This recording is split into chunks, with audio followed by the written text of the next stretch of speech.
Wife secretly chatted with a teenager while I worked night shifts, and now her betrayal overshadows family happiness with our daughters. My 25F wife first started talking to this guy last year, when he was 17 and my wife 24. She became withdrawn, would let a lot of things slide, lose interest in her hobbies, the household, the kids, her friends, me. She admitted to me, in tears, that she had started chatting a guy from Omegle one night when bored. They had exchanged contact details, she made a Snapchat just for him and so did he. They began chatting there regularly. This guy is handsome, he's young, he's an athlete and he's fit as can be. He's funny. He's awesome. He mesmerizes her. Makes her laugh all the time. She finds herself falling for him, and she admits her mistake to me. I am so sad and upset. But I forgive her. She promises to block him. Remove her app. Things are cool for a while but months later I find out she still has Snapchat. She says it's for her other friends. I push the issue, turns out she still talks to the guy. I am not okay with this. She says they are just friends. I tell her to block his ass. She says she does. Around December last year I discovered she never did block him. Still talks to him. I am so fucking mad. I break into her phone one day, see her Snapchat open and a message from him. I love you it says. Scroll up more and see a picture of my own wife's breast staring me in the face. She sent him her tits for his birthday. Once more she blocks the guy. I think things are fine but I am starting to lose my feelings for my wife. One time around Christmas my oldest daughter tells me, excitedly, that she had a phone call with Sebastian the Crab. Like the buddy of Ariel the Little Mermaid from the Disney movie? I shrug it off. I mean 4-year-olds make shit up all the time, right? And she has a very rich imagination. She constantly insists she's a real fairy or princess and claims to have magic powers and whatever. I find out just yesterday that my wife never stopped talking to the guy until this past February, when he suddenly ghosted her out of nowhere. Which makes sense because she was very sad and depressed at the time. She then deleted all her apps and accounts in anger, and now has no way of contacting the guy or being contacted by him. Not sure if I even believe that anymore, but sure. She was sharing all she did to me. Like she wanted it off her chest. I just let her talk, and she admits to it all. Says she really fell in love with him. Mentions how she read a lot on Quora about polyamory, Quora is her fucking Bible, and that she feels like she can love multiple people at once, that her love, for me has not diminished by loving another guy. I call bullshit. Then she admits she even had voice calls with the guys at night when I am away. I often work night shift. At times our oldest daughter would wake up and he'd talk to her too. He sang her to sleep a few times. And he pretended to be Sebastian the Crab, which is what my daughter tried to tell me. She tried to tell on her mama, I think. But I shrugged it off. I am so insanely angry she would allow herself, as a grown woman, to fall for some boy on the other side of the globe. I am feeling betrayed by the fact that she showed her body to him. What makes me the most mad however is that he talked to my fucking daughter. He even saw her picture in a video. He called her Little Dua, like the singer Dua Lipa because he thinks she looks like a toddler version of that singer. The whole thing is so creepy. The fact that he was just 17 when my wife and him met online is creepy to me. The fact that she allowed him to talk to our firstborn daughter. It's all messed up. I fear she may have wanted to run off with the guy. She's talked a lot about the place he lives, California, and I'm just weirded out by that, too. I don't know what to do. I'm heartbroken. My wife and I have a daughter, 4, another daughter, 2, and she is currently pregnant as well. She blames some of her behavior on pregnancy hormones, which is nonsense. She also tried to subtly push polyamory on me as well. I'm so done with her. But I also love our daughters and do not want them to grow up in a broken home. She's gone back to normal in some sense. She does her hobbies, she cares for the kids and runs the household as before. She is sweet to me, at times. We make love often. But most of the time, as much as it pains me to say, I feel nothing. I'm 27 years old. I felt last year that I had it all. I felt on top of the world. Now I feel like I already lost it. Update 1.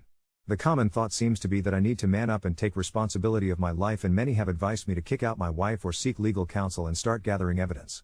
Financially speaking, as a young father of soon-to-be 3 kids, I cannot just call up a lawyer like that. We are not Americans and we are not in America either, so I do not know which laws do and do not apply to our situation. The guy she had her emotional affair with, however, is in the States, but they lost contact and my wife claims she does not know his last name or exact location, only his first name. Some have suggested she was the one being catfished, but she says no, because she actually had video calls with the guy and he looked like the images he had previously sent her. My wife admitted a lot of things to me in our talk. For example, she's a singer-songwriter, or rather, she tries to be one. She has written a lot of songs, passionate, romantic and sweet-loving songs over the last half year. I was touched by them before, thought they were about me. Turns out they weren't. Turns out they were about that guy. This devastated me. The whole affair, my wife said, inspired her. She told me about how hardworking the guy is, how he is going to a top university, how clever and bright he is, blah blah blah. She said she considers me lazy, not ambitious enough. That I am good with the kids and all that, a decent provider, but that I am not really someone she sees as being capable of greatness. She likes the fact that I look good and our kids look good, and that I have a lot of focus on their well-being. But she needs a life partner, not just a babysitter. This infuriated me because when I take care of my fucking kids, I am not just a babysitter, I am their father and I am caring for them because I love them and I am responsible for them. She admitted she often thinks of going back to her own country and living with her parents. My in-laws are quite well-to-do and my mill has a lot of time on her hands to help out. My wife is not originally from the same country as me. My wife said she'd take the kids, follow her dreams in the city she studied in which she thinks will give her a better chance at success. She also regrets having married me in the first place. She says that she wouldn't have married me if she knew at the time how lazy I was. For the record, I am not lazy. I work night shift 3 nights a week, also work during days several other days. On the evenings I am home I manage to cook at least twice a week. I do groceries, pick the kids up from school, make them sleep too regularly. I handle the kids on evenings I am free to allow my wife to go to classes to develop herself. She is pregnant and I massage her at times for up to 90 minutes so her back and legs won't be too painful. I'm a fucking hero to that woman and she does not realize it. Instead she compares me to some other guy she's never even met in person and somehow, I don't quite measure up because I didn't go to a top school, I'm not rich, I'm less ambitious and this makes me lazy and useless. So now I'm looking at my options. I'm 27 years old. I am in decent shape and I am not a bad looking guy. I'm a good father. I'm a good provider. I'm a good son and a loyal friend. I've been a good husband, too, but apparently I'm not good enough. Well, guess what, neither is she. She's far from sufficient. She's far from good enough. But I never say even 1% of the hateful and negative shit she tells me. Never. I've told her all this. I have told her how I feel. I told her that I do not feel respected. That I feel like shit, treated like shit, tossed aside like shit. That I will not continue to support her in her dreams if this is what she wants to do. I also told her that she is not going to take the kids anywhere. That if she wants to leave, she can leave, but she will do it by herself. She is not a citizen yet of my country and I reminded her of the fact. Whereas our kids are, I have taken hold of our kids' passports and now hold them with me as I write this, I am not letting go of them. If she wants to leave she can but it will just be her and the unborn baby leaving and she won't bring any of my stuff with her. That laptop she has been using to chat to the guy, it's now with me too. I bought her that fucking laptop, I'm taking it back. I'm taking back control of my life. I am still considering what further steps I will take but whatever she has planned I'm not about to lay down and take it. Since telling me all this, and her hearing my response, all of us as a family have attended a family event. My wife pretended to be fine. She has stopped saying negative things to me. She's not on her phone anymore. I distrust her. But even though I have told her where the door is, she has not left the house either. I think she is backing down a bit by now. Update 2. I wasn't going to write again but this week felt like it had 5 months crammed into it. I put the passports in a cereal box inside a shoebox inside an old stroller bag because I'm paranoid like that now, and I swear 20 minutes later the doorbell rings and my mother-in-law is on the doorstep like a diplomat, rolling suitcase and all. No warning. My wife had called her after our last blow-up and the woman literally got on a plane. She hugged the girls first, did the overly sweet grandma thing, then looks at me and goes, "We are talking." Now. In our kitchen. My wife was vibrating like a tuning fork. I thought I was going to explode but instead I did the calmest thing I've done in my life. I put the kettle on. I told her, without shouting, everything. My wife tried to interject with it was nothing and we never met and polyamory is a valid choice and I just played a voice memo. Yeah, the night my wife confessed everything I recorded it. One party consent is fine here, I checked. I pressed play, my wife's own voice came out of my phone with all the lines I've been repeating like a crazy person in my head, the boy's name, how she fell in love, how he sang my daughter to sleep, the plan to go back home with the kids. You could see my Mill's face change in real time. At first she looked like she was angry with me for embarrassing her daughter, then she got pale, then she went ice. 2 minutes later she turned to my wife and said something in their language that I didn't understand, but my wife flinched like she got slapped though nothing physical happened. She asked me for the passports. Straight face. For safekeeping, she said. I told her I was keeping them for safekeeping, thanks. She didn't push, which told me she isn't as stupid as my wife thinks she is. Then she did that mom thing where she pulled another chair out, sat my wife down and talked to her, like she was 7. It was surreal. She also told me, this was the strangest part, because it felt like a random kindness from a person who has never really liked me, that she'd pay for a proper family lawyer and for a therapist, any therapist I want, because she wants her grandchildren safe and stable. She said the word safe twice and she looked at my wife both times when she said it. I saw a lawyer 2 mornings later. It felt like stepping into a different planet because the guy was incredibly practical. He explained how this country looks at international abduction, how there's literally a form you file so border control can flag a child if there's a risk of one parent flying them out without consent. He said the word Hague and it wasn't just something I'd seen on TV anymore. He told me keeping the passports at home is okay but not a plan, and helped me request an emergency order that restricts travel for the kids without both signatures. Same day I went to the girls' school and daycare and put a password on their profile and gave them a hard no list for pickup. I never thought I'd be that guy. Now I am. I'm the guy who says a password into a receptionist's ear and watches for her to write it down. I'm also the guy with a paper folder that has copies of screenshots, a printout of my wife's polyquoran nonsense with my life painted like I am some sexless jailer, and a USB stick. The lawyer told me to back up everything twice. He said to stop yelling, stop threatening, and put it on paper. So I am. The house feels different with my Mill in it. She's like a foghorn. She is constantly in the kitchen, constantly humming disapprovingly. She offered to cook dinner the first night, and then in the middle of chopping onions she looked at me and said, she always did this. In school. On the computer. Fantasy boys. Tutors. She takes men and turns them into songs. I think my jaw fell off. My wife made a strangled noise and stormed out and slammed our bedroom door like a teenager. My Mill stirred her onions and said, don't let her take your girls. My wife has done 2 weird swings since then. One morning she woke me up at 5 a.m., crying so hard she had those hiccup breaths, and dumped her phone into my hands and said, just take it, I can't be trusted with it. She'd factory reset it. Literally no apps, we just sat there like idiots while the sun came up and the baby monitor hissed. We hugged. It felt like muscle memory, not like affection. That night she tried to have sex with me and I couldn't.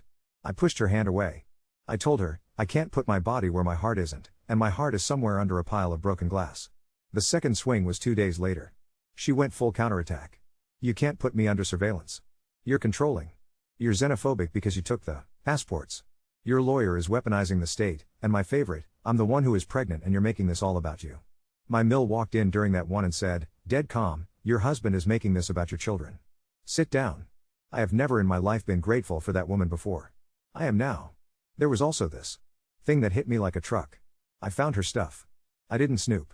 I was grabbing some sheet music she left on the printer and a link was on top, a handle I didn't recognize. It was her. A little anonymous music page. She'd uploaded little demos. Names like California. Dorm Windows. Crab Song. I clicked play. There's this chorus about singing through wires and a boy made of light on a cracked screen, and at the end of one song, she'd kept a bit of our oldest giggling from some voice memo. It's my daughter's laugh, and then her tiny voice saying, Sebastian? Like she's checking if he's there. It knocked the air out of me. I didn't even know I could be angry like that without breaking something. I went outside to the street so I wouldn't punch a wall. When I could breathe again I went back in and told my wife that she was never, ever to put any part of our kids on the internet again. She actually said, it's art. I can't even write what I said back. She deleted the tracks while I stood there and my Mill watched like a judge. And because the universe is a comedian, right in the middle of all this I get an email, not to my normal address. To the old one I made for job hunting, buried under spam. Subject line, I'm the guy. I'm sorry. I clicked expecting a troll. It wasn't. It was him. Or at least it sounded like him. There was a selfie attached where he's got the same damn face from the screenshots I saw months ago, only with a bit of actual stubble now. He said he had my email because my wife sent him my CV last year when she tried to show me off, which is something I didn't know and hated knowing. He wrote that he cut it in February because he realized it was wrong, that he was scared, that he got a girlfriend and had to let go. He said he never meant to involve my child and that it was a line he didn't realize we were crossing until it was too late. He wrote that he didn't know my wife had been this close to actually taking the kids and that reading that in my wife's emails made him feel sick. He said he isn't contacting her, he changed his accounts, and he wanted me to know he was done. He said he's sorry. He signed it with his first name and an initial of his last name, and there was a domain tag from a Union, California. I stared at it for a long time. I didn't write back. What would I even say? Congratulations on growing a conscience? Good luck with exams, kid? We had the 20-week scan yesterday. Perfect little profile, perfect little legs, tiny hands. The tech had to tell me twice to stop moving because I kept leaning in. I cried. My wife squeezed my hand. For 10 minutes we were on the same team again and my traitor heart felt like it could forgive anything. Then in the car she asked if I'm going to insist on a paternity test at birth and I said yes and she slammed her head back into the headrest and didn't speak to me for the whole ride. I can't make my brain unsee what I've seen. She says it was never physical. I want to believe that, but my girls and this new baby are my line in the sand. I told her, the test is not punishment, it's reality. She cried again. I am tired of being the one who is steady while she cycles. I also found her Cora. Because of course she can't help herself. She answers under a different name but she copy-pasted a line from a fight we had word for word, and when you Google the sentence, it takes you right there. Dozens of people telling her to leave the controlling husband and live her truth. A coach DM'd her and she was in some group chat for ethical non-monogamy moms. Screenshots are in my folder now. There's this one message where she literally wrote, he'll get over it once I model it gently. My fists clenched so hard reading that my knuckles hurt. Model it gently like I'm a toddler and she's introducing broccoli. Last night she had an open mic. She asked me to come and I told her no, I wasn't going to be the husband smiling in the corner while my wife sings about a college kid. My mill said, I'll go. If I hear California in the set, we're leaving. They came back early. My mill said she sang a song about crossing seas for someone who isn't real and then she cried on stage and couldn't finish, and an old guy with a guitar had to come up and put her arm over his shoulder and walk her down. She walked in with mascara on her cheeks, went straight to the bathroom and vomited. I held her hair. I still held her hair. I helped her brush her teeth afterwards. I put her in bed. I slept on the couch. This morning I took the passports out of the cereal box and put them in a proper safe at the bank. The travel restriction came through.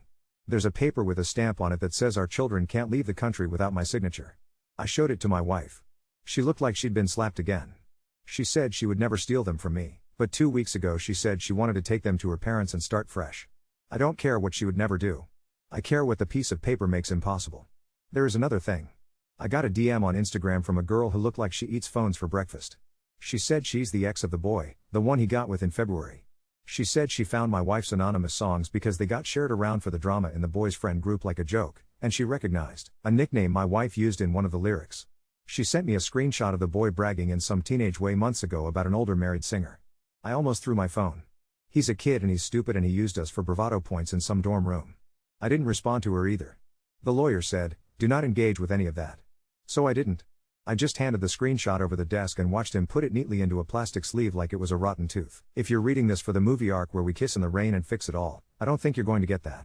I told my wife today I can't be her husband right now. Not in any real way. I need distance or I'm going to start despising her, and that's an acid I can't pour onto my own life. I found a small furnished place 2 streets over, month to month, and I'm moving there next week. The girls will not be shuffled. We're going to do that nesting thing for a month as a trial. I will do 3 nights, she will do 4. My mill is staying in the main house for now to help with the morning chaos. We wrote it down, both signed. No overnight guests. No introducing dates to the girls. No apps. Weekly therapy for her, personal therapy for me. Couples counseling if my heart ever stops feeling like a clenched fist. She cried and told me I'm abandoning her while she's pregnant. I told her I'm abandoning the version of us where I swallow everything that hurts so she gets to call it inspiration. I told her I'm not her babysitter. I'm not her backup vocalist.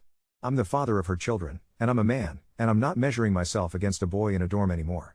She apologized again, and again, and again, and then she did that thing where she tried to tell me about a melody she heard in the washing machine, because that's how she is, she turns mess into music. I told her to play it for her therapist. Tonight my oldest asked me if Sebastian will sing to her again. I said no, baby, only daddy sings to you. I sang her to sleep and she smelled like cereal and glue stick and everything right in the world. And then I sat on the edge of her bed until her breathing went heavy, and I went into the hallway and I cried where nobody could hear me. Not because of the boy. Not because of my wife. Because I'm so tired and I want to be done being tired. I'll keep the updates to myself for a while now. The next time I write it will be boring, lawyers, babies, therapy, tiny furniture in a tiny place, maybe the first time I laugh with my daughters at a stupid cartoon and don't feel a stone on my chest. Or maybe it will be a new kind of chaos. But whatever it is, it won't be me letting my life happen to me while I wait for my wife to realize I was here the whole time. I'm here. I'm here for my girls. I'm here for me. The rest of it can either meet me where I am or it can stay in California with the crabs. Update 3. The first night in the little place I signed for felt like stepping into a hotel someone forgot to decorate. Everything had that rental smoothness to it. There's this tiny balcony that looks directly into a tree, like I rented a nest. I put the kettle on the electric stove and it made this juddering pop like it was scared of boiling. I blew up an air mattress because I hadn't picked a proper bed yet, and it wheezed when I lay down, like an old man. I could hear my neighbor's radio through the wall, some football match in a language I don't speak. For the first time in months the house I slept in didn't also contain the person who makes my chest tighten. It didn't feel like freedom. It felt like I'd taken my heart out of my body and put it on the counter next to the spare keys. Our first nesting switch was a Wednesday. I arrived at the main house with a backpack like a teenager arriving for a sleepover at his own life. My mill had already prepped dinner, like I'm a lodger. My girls threw themselves at me with that animal joy kids have. My 4-year-old brought a pillow and a stuffed cat to show me where my bed was, like she needed me to understand she'd built me a camp under her desk. I tucked her under it and we pretended it was a cave. She whispered, "Can we live here forever?" I said, "We live everywhere you are." It was a ridiculous answer and she nodded like I'd set a spell. My wife walked around with this brittle smile that looked like something you'd glaze a cake with and then shatter with a fork.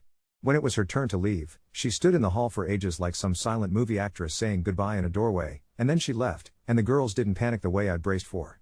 Kids are terrifyingly elastic. Therapy was a room with plants doing better than any plants I've ever owned and chairs that swallow you a little. The guy was older, one of those faces that gets kinder when he's quiet. He asked me to tell him why I came and I opened my mouth and a clown car of words fell out. He didn't interrupt. Then he said, "You keep calling yourself steady," and I nodded like yes, gold star me.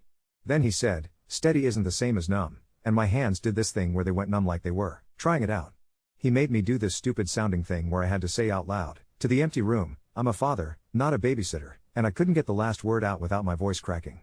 He told me I don't have to be noble while my house is on fire. He asked me what forgiveness would look like if it ever came, not what everyone says it is, and I told him it would look like being able to watch my wife plug her phone in without wanting to throw it into the sink. He said, "So it's not a theory for you. It's a Tuesday." He gave me homework, which I didn't intend to do, and then I did. He told me to write 2 letters I will never send. One to my wife. One to the boy. I wrote the first one at 2 a.m. on the air mattress while the neighbor's radio muttered a commentary about a goal like it was a prayer. I wrote the second and surprised myself because it didn't come out as a threat. It came out like a father talking to a boy who hasn't yet understood the shape of a family. On my second night alone I cooked eggs in the pan that came with the apartment and they tasted like someone else's kitchen. The girls arrived with their mother's prepared bags and my oldest announced she'd packed her important things, which turned out to be 2 hair clips, a rock, and a sock. We put the sock on the rock and named it Mr. Sock. Those 3 hours were the first time I laughed without throwing up a little bit inside afterwards. My wife sent a text while they were in the bath, "How are they?" I wrote back, "Clean and loud." She sent a picture back of her in a therapist's office with puffy eyes and a thumb up, the international sign for doing the thing, and then 10 minutes later followed it with, "Do you think if I write a song about wanting my family back it counts as manipulation?" I stared at the bubble for too long and then put the phone face down and read Room on the Broom in a bad witch voice until my 2-year-old squealed so hard she hiccuped. The lawyer kept doing what lawyers do, which is take chaos and put it in a shiny folder. The travel restriction stamped paper is now laminated in my head. He helped us put together a temporary parenting plan that reads like a peace treaty. He reminded me again that the country we live in takes attempted relocation seriously, that my mother-in-law offering to pay for the lawyer is a gift but also a lever, and that I should stay boring. This is, weirdly, the hardest part. Boring feels like a talent I don't have anymore. Every day something is ridiculous. Like the phone call from an American number that popped up while I was making spaghetti. I almost didn't answer because all unknown numbers are scammers now, but I did, because apparently I love pain. A woman's voice said my name the way people say a word when it's written in front of them for the first time. Then she said, "I think you know my son." My stomach did that elevator drop. She said his first name. The world shrank down to the saucepan and the quart on my kettle and the 100-year distance between the two of us on a line. She told me she found emails. She told me she'd found the songs, that some girl had forwarded them to her with a caption like "Look what he's done, teenage, justice," and that she sat on the edge of her own bed and felt like throwing up. She told me she is a mother and she is sorry, and that she knows saying sorry doesn't sew anything up. She told me he's in therapy now and that she can see the toddler still in him when he tries to sound like a man and apologize. She asked, not a demand, a question wearing its best clothes, whether I intend to do anything legal, whether her son has to be afraid. I told her I didn't intend to reach across an ocean with a dagger. I told her I intend to keep my children safe and my wife honest and that none of that requires punishing him. She cried that tight, embarrassed mom cry into the phone, muted like a hat over a speaker. Before we hung up she said, "If there is anything I can do," and I said, "Make sure he never looks at my daughter's face on a screen again," and she said, "I will die first," and I believed her in a way that is both comforting and terrifying. I hung up and burned the spaghetti. I told my wife when she came back for the switch because I don't want hidden landmines. She went white and then red and then that angry see-through color. She said I'm breaching her privacy like I'd hacked into something. I told her it was a phone call I didn't solicit, like I got caught under a bit of weather. She said, "It's none of her business." I said, "You used our child's laugh in a song and it became a dorm rumor and then a family emergency. It's everybody's business now." She started crying and my mother-in-law appeared from nowhere like she does, put a glass of water down like it's a stamp on a file, and said, "Enough." The next day I got an email from the daycare. Our 4-year-old told her teacher that there used to be a boy in the phone who sang lullabies and that she misses him, which in kid language comes out like a confession and a magic trick. They asked for a meeting. I put on a shirt that hides how much I sweat when I'm ashamed and I sat on a tiny chair at a tiny table and listened to people half smiling while saying the words appropriate and boundaries and online safety, and I wanted to disappear and I also wanted to hit something. I told them there will be no more boys in any phones and that I appreciated them telling me because the first time I heard the word Sebastian from my daughter I thought it was a crab. The teacher gave me that pity smile that feels like a blanket that doesn't cover your feet. On the walk home my daughter found a stick and told me it was a microphone and I wanted to break it and I didn't. I held the stage for her while she sang an alphabet that had 17 B's in it. There was a day where things almost felt like they were going to twist into normal. We went to the 24-week checkup together. The midwife had warm hands and a no-nonsense way and the baby thumped at her like he or she was drumming. We looked at the screen and we did the stupid couple thing where you both gasp at a foot like you've never seen one. She put her hand on my thigh and I didn't move it off. On the way down in the elevator she said, out of nowhere, I've stopped going on Quora, like a person confessing that they've stopped stealing lip balm. I said, good. She said, I made a playlist for labor, do you want to hear it? I said, that depends what's on it, and she laughed a real laugh, and then I ruined it by telling her I'd arranged with the hospital for a paternity test at birth. She said nothing and stared at the emergency stop button like it could rewind the whole building. The next crazy thing was a thing that, if you wrote it into a movie, people would say it's too on the nose. Someone filmed my wife at an open mic crying mid-song, add shaky hands and glitter lights, and put it on the internet with a caption that wasn't kind. It didn't go viral, not citywide. It took off in a small, humid way among a little group of people with opinions. It hopped continents in the way gossip does. My father-in-law called from another time zone sounding like an expensive lawyer fell down the stairs. He said a lot of sharp syllables in their language to my wife and then he swapped to mine and told me, you don't humiliate a pregnant woman. And I told him I didn't film anything and I didn't leak anything and I'm trying to keep his grandchildren's faces off strangers' screens. He went quiet in a way that told me he hadn't thought this was happening in 3 dimensions. He asked me if I'm going to divorce his daughter and I said, I'm going to protect my children. He hung up before he could agree with me and texted my mill a novel that made her pour a stiff cup of tea and hum her war song at the sink. Money became a small war. We each opened our own accounts. I moved my direct deposit. My wife called me controlling for a day and then came back from therapy with a quiet I understand. She admitted she had sent money last year to the boy, for his birthday, she said, like saying it soft makes it less crazy, and then she said, smaller still, I bought him a hoodie, and I felt like I was in a prank where the punchline is my face. It wasn't a lot of money, but it wasn't zero. The lawyer didn't even blink. He said the court doesn't care about a hoodie. He said the court cares about stability and involvement in flights that are or are not taken. My mill did blink. She blinked like the world was a strobe light and then she said, I will be keeping the grocery cards for now, in a way that made me want to laugh and also crawl under the table. Until next year. At some point in between lawyers and midwives and tiny chairs at tiny tables, I built a flat pack crib in the corner of my 1-bedroom nest. It's the stupidest thing I've ever assembled because it symbolizes 2 opposite lives at once. I screwed plastic into particle board and imagined laying a baby down in there on my nights, humming something I don't hate, being exactly a dad. I also imagined the baby never sleeping in that crib, because life is not a brochure, and feeling like I'd built a shrine to a thing I lost. My oldest climbed into it while I was tightening the last bolt and said, I'm the baby now, and then refused to get back out unless I sang the crab song. I sang row, row, row your boat slow as funeral bells and she made me stop and said, no, daddy, not the sad one. If you want me to admit a moment of idiocy, here it is. One night on my cold vinyl couch when my knee hurt because I'd run too far to outrun anything, I typed the boy's name and his initial into the university domain from his email like a creep. I found a team roster. There was his face, and a list of stats like a scoreboard of a person. I closed my laptop and put my head in my hands and asked myself what looking at a kid's stats was going to do to me, and the answer was, nothing good. I unplugged the Wi-Fi like I was punishing myself and sat in the quiet until I could hear the fridge hum in Morse code. The next morning I told my therapist that I'd gone fishing in stupid water. He said, that water is everywhere right now. You can't drink it. He kept a straight face when I told him about the hoodie. He's better at not laughing at crazy things than I am. There was a scare, because of course there was. 2 nights ago, my mill called at midnight and said my wife was cramping and they were going to the hospital. I put on whatever jeans were on the chair and drove like I knew the road personally. In the triage my wife was curled around her belly and I sat on the chair that always lists to one side, those special hospital chairs. The monitor did its beep beep heart metronome and I watched the little mountains of contractions that weren't supposed to be there yet. The midwife said it was probably stress and dehydration, and she said it with that tightness that says probably means stop doing the things that call ambulances. They gave her fluids and the baby calmed down and we breathed again. I held her hand even though I'd told her I can't be her husband. It felt like holding the hand of someone I'd once loved and still remember the map of. The doctor asked casually about birth plans and I told her we'd be getting a paternity test.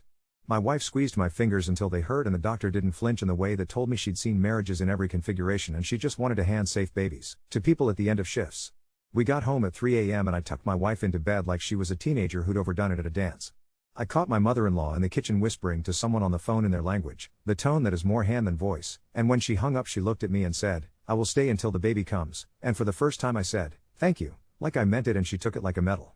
Here's one more ridiculous thing because why not? The coach from the Ethical Non-Monogamy group messaged me on a brand new account after I blocked her first one because she'd been in my wife's DMs telling her to stand in her truth. This time she tried a different angle. I can help you move through jealousy, she wrote, like jealousy is a hallway and she's got the map. She offered a paid program. She said sliding scale for fathers. I did not say the thing I wanted to say because the lawyer has made me allergic to drama and my therapist has made me allergic to being a flame to a moth. I screenshotted it and then I deleted it because my folder is heavy enough. I told my wife if anyone who uses the word polycule as a noun contacts me again I will throw my phone into the river. She actually laughed and then said, "Deal." She says things like that now, little truce words, small fences she tries to build between us and the crazy. Sometimes I see her tempting herself to kick them down. It's like living next to someone who has a lighter in their pocket at all times. She asks me sometimes, in the blue light of the kitchen when we swap the children like precious parcels, if I still love her. I say I love our family. It is both true and a dodge, and she knows it. My girls are okay. If you strip everything else away, this is what keeps me upright. They argue about who gets to press the elevator button. They insist all bananas are too broken to eat. They call my new place the treehouse because of the balcony. They have no idea what a court order is. They just know that when daddy says password at the daycare desk, he gets a funny look and then a sticker.